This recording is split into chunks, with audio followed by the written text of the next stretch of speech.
여러분 안녕하십니까? 광주 MBC 뉴스투데이입니다. 먼저 오늘의 주요 뉴스입니다. 새해 첫날 아침을 맞아 많은 시민들이 무등산을 비롯한 해맞이 명소를 찾아 올 한 해 건승을 기원하고 있습니다. 어젯밤과 오늘 새벽 사이 광주 5.18 민주광장에서는 한 해를 마감하고 새해의 시작을 알리는 시민축제가 펼쳐졌습니다. 일본군 위안부 문제와 관련한 한일 협상에 일본에 면죄부를 준 협상이었다는 비판의 목소리가 높아지고 있습니다.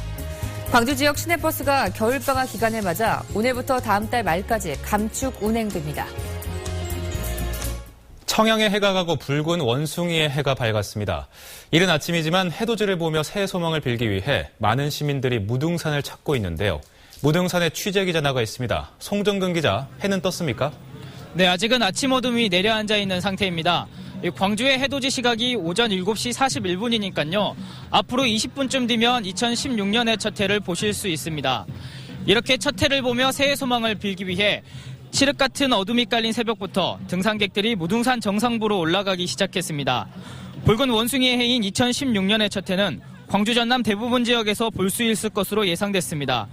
이렇게 해를 볼 수 있을 것으로 기대되자 광주 곳곳에서 해돋이 행사와 떡국 나눔 행사가 진행되고 있는데요. 광주 남구는 금당산, 광산구는 어등산, 서구는 백마산 등에서 행사가 진행되고 있습니다. 2016년은 붉은 원숭이의 해입니다.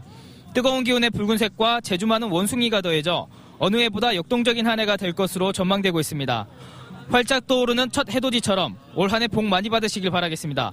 지금까지 무등산 국립공원 문빈정사 앞에서 MBC 뉴스 송정근입니다. 붉은 원숭이 해인 병신년 새해가 열린 순간 광주에서는 제야의 종이 울려 퍼졌습니다. 수많은 시민들은 새해에도 좋은 일만 있기를 기원했습니다. 정용욱 기자입니다.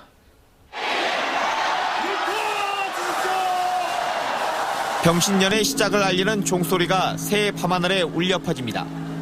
축포 속에서 진행된 33번의 타종. 시민들은 한 해의 시작을 반기며 무엇보다 가족의 행복과 안녕을 기원했습니다. 가족 건강이 최고인 것 같고요. 병신년 우리 가족 화이팅입니다. 올해만큼은 청년 실업이 완화되길 바라는 목소리도 나왔습니다.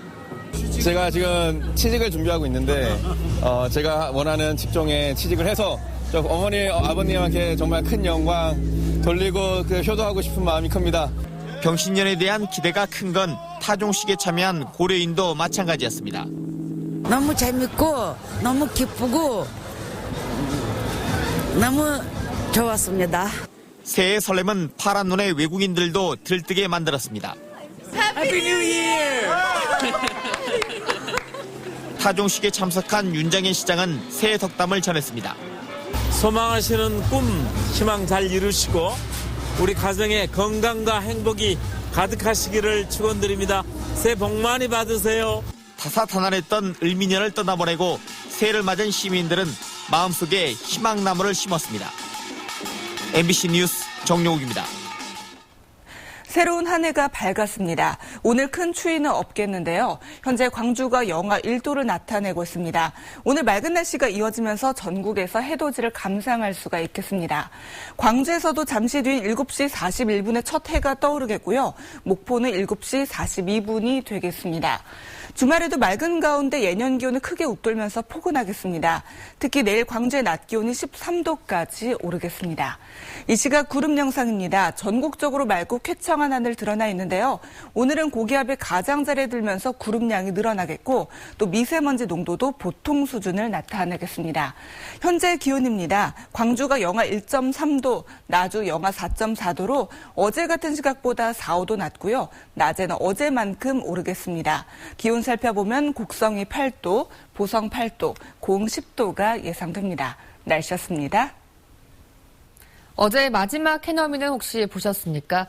못 보신 분들을 위해 문영철 기자가 순천의 와운바다에 다녀왔습니다. 많은 시민들이 을미년의 마지막 일몰을 감상하며 아쉬움을 달래고 새해를 기대했다고 합니다. 눈부시게 타오르던 해가 넓은 수평선으로 서서히 지기 시작합니다. 어느덧 붉은 빛으로 물든 바다. 을미년의 태양은 그렇게 아름다운 풍경을 선물로 남기며 아쉬운 작별을 고합니다. 해변을 찾은 수많은 시민들도 올해 마지막 해를 카메라에 담으며 또 하나의 추억을 만듭니다. 내년에는 좀 잘 되고 총선이 있는데 좋은 사람 뽑혀서 나라가 좀 발전됐으면 하는 그런 생각을 했어요.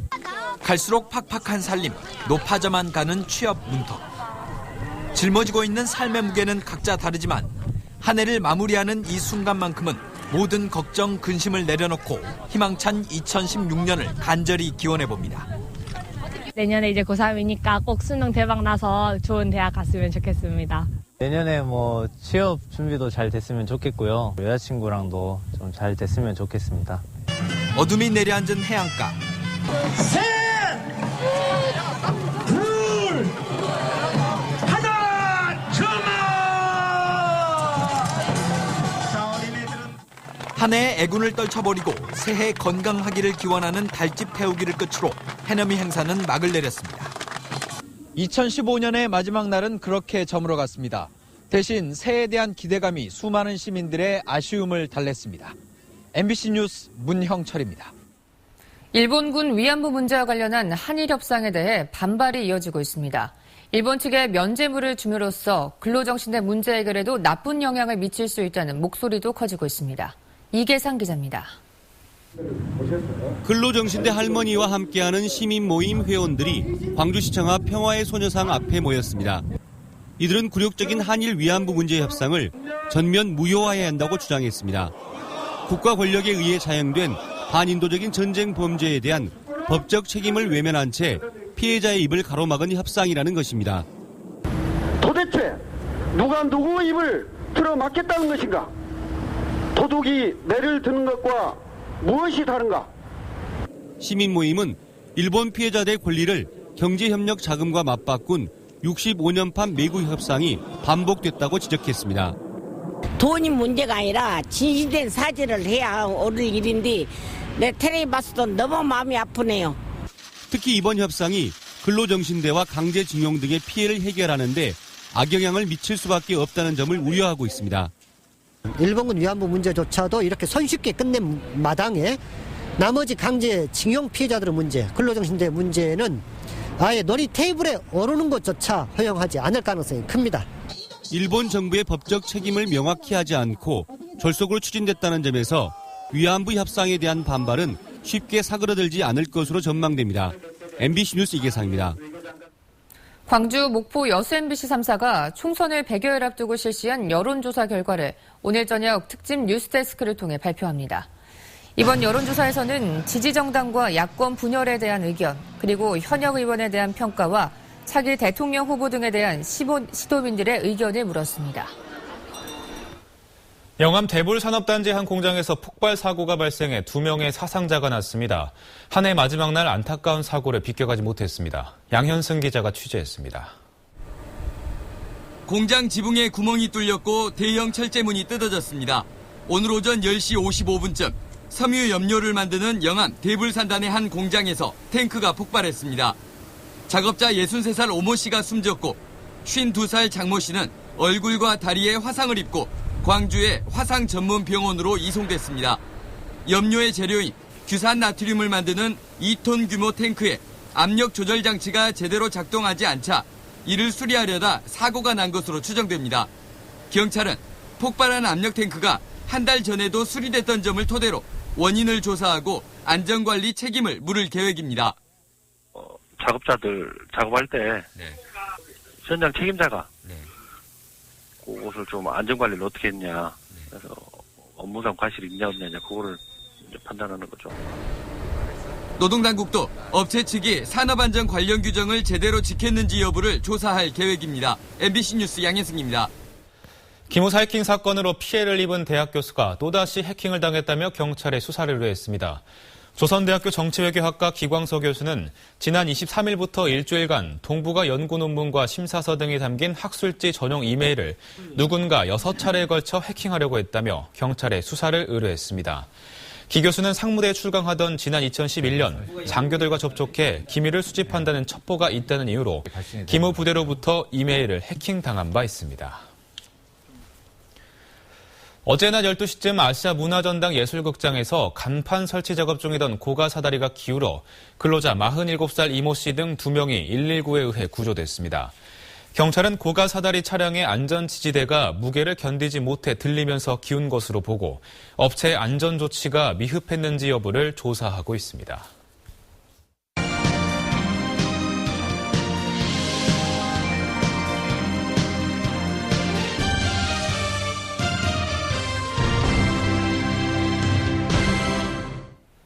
광주 지역 시내버스가 오늘부터 2월 말까지 줄여서 운행됩니다. 광주시는 겨울방학을 맞아 학생 승객이 많은 노선을 중심으로 44개 노선에서 전체 시내버스의 8.5%인 75대를 줄여 운행한다고 밝혔습니다. 광주시는 학교를 경유하면서 운행 대수가 많은 간선 노선을 중심으로 최소한의 감차를 했다며 출퇴근 시간대에는 집중 배차에 불편을 줄이겠다고 밝혔습니다. 광주 지역 시내버스는 98개 노선에서 998대의 버스가 9,938회 운행되고 있습니다. 전라남도는 올해에 세계 농공단지를 새로 만듭니다. 전라남도는 국토부의 산업입지정책 심의를 마침에 따라 사업비 279억 원을 들여 오는 2018년까지 곡성 운곡과 구례 자연드림, 무안 몽탄 등 세계 농공단지를 조성해 1,000명의 일자리를 만들 계획입니다. 나주시가 100억 원이 투자되는 도시재생 공모사업에 선정됐습니다. 나주시는 나주 읍성에 살아있는 박물관 도시만들기 사업이 국토교통부의 도시재생 공모사업에 최종 선정됐다고 밝혔습니다. 이에 따라 나주시에는 국비 60억 원을 포함해 모두 100억 원이 앞으로 5년 동안 단계적으로 투입돼 역사 문화자원을 활용한 다양한 재생사업이 추진됩니다. 광주 전남 지역 고등학교 수업료가 올해까지 8년 연속 동결됐습니다. 광주 전남 시도교육청에 따르면 지역 학생과 학부모의 경제적 부담을 덜어주기 위해 고등학교 수업료가 지난 2009년 이후 8년 동안 동결됐습니다. 올해 광주 공사리 일반고 수업료는 연간 134만 8,800원으로 책정됐고 특성화고와 자율형 사립고를 제외한 일반고의 입학금은 면제됩니다. 올해 총선을 앞두고 3명의 예비후보가 등록한 여수을 선거구는 현역 의원 이외에 예비후보들 모두 무소속으로 출사표를 던졌습니다. 후보 이력도 전직 외교관으로부터 자동차 영업사원까지 다양합니다. 김종태 기자입니다. 경제 활성화에 기치를 내걸고 무소속으로 출사표를 던진 주 러시아 한국 참사관을 지낸 박종수 교수. 박 교수는 전직 외교관의 풍부한 실무 경험과 인적 네트워크를 활용하고 러시아와 우호 관계를 통해 여수산단 발전에 앞장서겠다고 밝혔습니다. 여수의 수많은 섬을 가치 있는 관광 자원으로 개발하고 서민들의 삶을 대변하는 부지런한 국회의원을 자신했습니다. 러시아와 주변국의 관광객을 적극 유치하고 러시아산 원유를 저렴하게 도입해서 국가 산단의 경쟁력을 높여 청년 일자리 창출에 기여토록 하겠습니다. 역시 무소속으로 세계박람회 여수 유치의 주역을 자처하며 출사표를 던진 이광진 후보. 국회의원에 2차례 출마해 낙선의 아픔을 겪었지만 이번만큼은 기존의 정치 틀을 깰 참신한 후보가 필요하다고 주장합니다. 이 후보는 또 미래 지역의 발전 과제로 광양만권 통합을 꼽고 자신이 국회에 입성하면 통합에 전력하겠다고 강조합니다. 그리고 지역적으로는 광양만권 대통합을 한번 꼭 추진해 보겠습니다. 과거 해양 엑스포 여수 유치를 추진해보고 기획해봤던 그런 경륜을 또 그런 경험을 살려서 광양만권 대통합을 위해서 매진하겠습니다. 한때 자동차 영업사원으로 활동하며 지역민에게 꾸준히 봉사활동을 펼쳐왔다는 황필한 후보. 청소년과 노인 복지 향상에 적극적으로 나서는 한편 국회의원의 특권을 버리고 지역민과 소통하는 젊은 정치인을 꿈꾸고 있습니다. 부패하고 무질서한 기존의 정치를 새롭게 확립하려면 30대 패기 있는 자신 같은 인물을 선택해야 한다고 주장합니다. 우리의 보다 나은 삶과 미래를 위해서 지역민들과 꾸준하게 소통하고 투명하며 또 책임감 있는 정치를 하기 위해서 정말 발에 땀나도록 뛰고 싶어서 이렇게 나오게 됐습니다. 현역 주승용 의원이 더민주당 잔류와 사퇴를 놓고 고민에 빠져있는 여수을 선거구. 신당 창당과 더불어 현역 의원과 맞서기 위한 출마자들의 새로운 당 선택이 선거 판세를 가늠하는 중요 변수가 될 것으로 보입니다. MBC 뉴스 김종태입니다. 예산 황새마을에서 태어나 자연에 방사된 뒤 일본까지 날아간 황새 신황이가 일본 공항에서 죽은 뒤 소각 처리된 것으로 확인됐습니다. 40여 년 만에 복원된 멸종위기종이 비명 횡사한 과정이 의문투성이어서 철저한 조사가 필요해 보입니다. 이교선 기자입니다. 지난 4월 예산에서 태어나 9월에 자연 방사된 수컷 황새 식별번호 K0008 산황이가 전남에서 중국으로 떠난 건 지난달 24일. 비구름을 만나 경로를 틀면서 34시간 1077km를 날아 다음 날 일본 오키노에라부 섬에 도착했지만 행방불명됐습니다. 산황이의 비명 행사가 확인된 건 그로부터 20여일 뒤. 예산군 등은 산황이가 지난달 26일 착륙 비행기의 기류에 말려들어 죽었고 공항 직원이 황새인 줄 모르고 소각한 것을 수소문 끝에 일본 언론을 통해 확인했습니다. 일본에 건너갔다고 했을 때 상당히 개인적으로 상당히 흥분되고 기뻤습니다. 죽었다는 이야기를 들었을 때는 상당히 실망감이 상당히 컸습니다. 전문가들은 멸종위기종의 죽음과 뒷수습에 의문을 제기합니다. 장거리 비행으로 탈진했을 황새가 하루 4편의 비행기만 운항하는 공항에서 사고를 당한 건 보호조치 미흡이며 사체까지 불태운 건 증거인멸이라는 겁니다.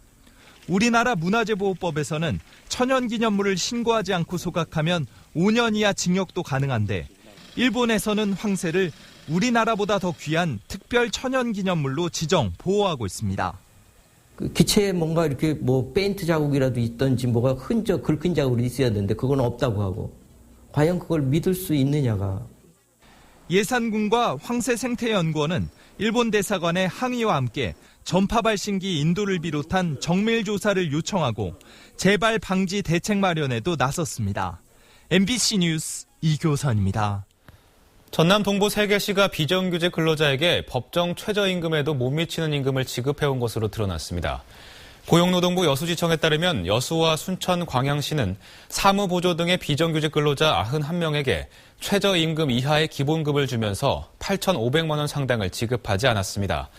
이 가운데 순천시가 56명의 비정규직자에게 7천만 원이 넘는 임금을 주지 않아 위반 규모가 가장 컸고 여수시의 경우 상여금과 시간외 수당, 명절 휴가비 등도 기준보다 낮게 지급한 것으로 나타났습니다. 보성감댐물을 주암댐으로 더 많이 방류하는 문제로 주민들과 갈등을 빚었던 영산강 홍수통제소가 이번 달부터 방류량을 원래대로 환원하기로 했습니다. 영산강 홍수통제소는 이달 4일부터 현재 주암댐으로 보내고 있는 15만 톤의 보성감댐물을 4만 톤으로 줄이고 나머지는 원래대로 등량만으로 보내겠다고 밝혔습니다. 한편 등량만 주민들은 보성강댐물을 주암댐으로 돌리면서 등량만의 수산물과 어패류가 폐사하고 있고 정치적 꼼수가 숨어 있다고 반발했습니다. 더불어민주당 주승용 의원이 국회 일정이 대부분 마무리되는 이번 달 13일쯤 탈당할 것으로 보입니다. 주 의원은 인사청문회와 상임위 등 국회 일정으로 자신의 거취에 대한 입장 표명을 이번 달 13일로 미뤄야 할 것 같다고 말했습니다. 또 탈당 때는 자신의 지역구인 여수의 시장, 시도 의원들과 함께 탈당하는 방안을 추진 중인 것으로 전해졌습니다. 부산항을 찾는 크루즈선이 급증하면서 올해는 기항 횟수가 전년도의 3배가 넘을 것으로 예상되는데요. 하지만 부산항의 손님 맞이 준비는 더디기만 해 여행객들의 불편이 우려됩니다. 민성빈 기자의 보도입니다. 크루즈선의 승객 한 명은 컨테이너 10개를 처리하는 정도의 부가가치를 창출합니다. 올해 메르스로 주춤했던 부산항 크루즈 기항이 내년에는 234차례로 3배가량 늘면서 방문객도 40만 명이 넘을 것으로 예상됩니다. 현재 저희가 있는 이 터미널 같은 경우는 현재 화장실 신축 공사가 진행 중에 있고 그 외 기타 관광 편의시설 확충을 위해서도 여러 가지 고민을 하고 있는 중입니다. 하지만 부산항 대교 아래로 60m가 넘는 배는 통과를 할 수가 없어 지난 8월 개장한 국제 여객터미널을 사용할 수 없습니다. 동삼동 크루즈 터미널도 선석이 좁아 8만 톤급 이상 대형 크루즈선은 어쩔 수 없이 간만부두로 향하고 있습니다. 현재 부산항에서 유일하게 대형 크루즈가 접안할 수 있는 간만부두는 컨테이너 전용 부두이기 때문에 보시는 것처럼 편의시설도 하나 없이 그저 황량하기만 합니다. 초호화 유람선을 타고 온 해외 관광객들의 부산에 대한 첫인상 그다지 좋지는 않을 것 같습니다. 우선 상륙허가 제도 이전에 미리부터 타서 밤에 사전 검사를 미리 하는 제도가 있는데 이런 제도를 좀 더 적극적으로 활용해서 한국에 사선하기 전에 출입 심사가 좀 완료되는 체제가 좀 만들면 좋지 않을까 싶습니다. 항만 당국이 동삼동 크루즈 터미널 부두 확장 공사에 나섰지만 2년 뒤에나 재개장이 가능합니다. 크루즈 여행객은 늘지만 부산항의 손님 맞이는 여전히 뒷북만 치고 있습니다. MBC 뉴스 민성빈입니다. 프로축구 광주FC의 공격수 김호남이 제주로 이적합니다. 광주FC에 따르면 김호남의 제주 이적이 최근 확정돼 공식 발표를 준비하고 있다고 밝혔습니다. 광주 창단 멤버인 김호남은 챌린지 시절 활약을 이어가며 광주FC가 클래식 무대로 승격하는 데 큰 역할을 했습니다. 올해는 29경기에 출전해 팀 최다인 8골을 터뜨려 승격팀 최초로 K리그 클래식에 잔류하는 데 공헌했습니다. 광주시가 광주동구 부구청장에 홍화성 광주시 체육지원국장을 임명했습니다. 이번 인사는 동구청장 권한을 대행해온 이명률 부구청장이 동구청장의 보궐선거에 출마할 수 있다는 관측이 나온 가운데 명예퇴직을 한 데 따른 조치입니다. 광주시는 이달 초에 정기 인사를 단행할 예정입니다. 광주시가 새해 첫 업무를 사회복지시설과 전통시장, 시내버스 차고지 등 현장에서 시작합니다. 광주시는 1월 4일부터 8일까지 5일간 부서별로 소관 분야의 민생 현장 93곳에서 봉사활동을 펼치며 시민들의 바람과 애로사항을 듣는다는 계획입니다. 한편 윤장혁 시장은 오늘 오전 7시 50분부터 증심사에서 해맞이에 나선 등반객에게 떡국 나눔 봉사로 업무를 시작했습니다. 광주 전남 지역 초등고등학교의 겨울방학 시작일이 제각각인 가운데 최대 34일이나 차이가 나는 것으로 나타났습니다. 광주시 교육청에 따르면 초등학교는 전년도에 방학식을 마무리하는 가운데 중학교 30곳과 고등학교 7곳, 해를 넘겨 올해 1월 방학식을 치릅니다. 전남 지역에서도 초등학교 2곳과 중학교 27곳, 고등학교 12곳 등이 새해 들어서야 겨울방학에 들어갈 예정입니다. 이에 따라 학교별로 방학 시작일과 종료일이 한 달 이상 차이가 나 학부모들이 가족과 함께하는 행사 일정을 짜는 데 어려움을 겪고 있습니다.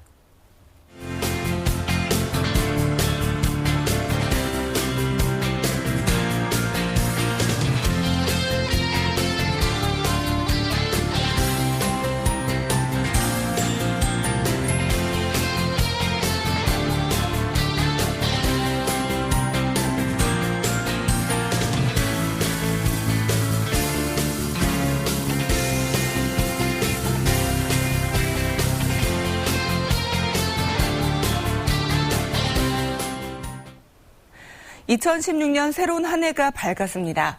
4일간의 연휴가 시작된 오늘 큰 추위는 없겠는데요. 현재 광주가 영하 1.4도로 아침 공기는 좀 차갑습니다. 주말에도 맑은 가운데 낮 기온이 10도를 웃돌면서 예년보다 포근하겠습니다. 단 그만큼 큰 일교차는 염두에 두셔야겠습니다. 또 오늘 광주의 미세먼지 농도도 보통 단계를 나타내면서 야외 활동하기 무난할 것으로 보입니다. 구름 모습 살펴보겠습니다. 현재 전국적으로 맑고 쾌청한 하늘 드러나 있는데요. 오늘은 고기압이 가장자리 들면서 구름량이 늘어나겠습니다. 현재 기온입니다. 광주가 영하 1.3도, 나주 영하 4.4도, 화순 영하 4.6도로 어제 같은 시각보다 3도에서 5도 낮고요. 낮에는 어제만큼 오르겠습니다. 곡성이 8도, 구례 7도, 광양과 고흥은 10도까지 오르겠습니다. 오늘 전해상 맑은 가운데 물결은 최고 1.5m로 낮게 일겠습니다. 다음 주 초까지는 맑고 포근한 날씨가 이어지겠고요. 주 중반에 전국에서 비가 내릴 것으로 전망됩니다. 날씨였습니다.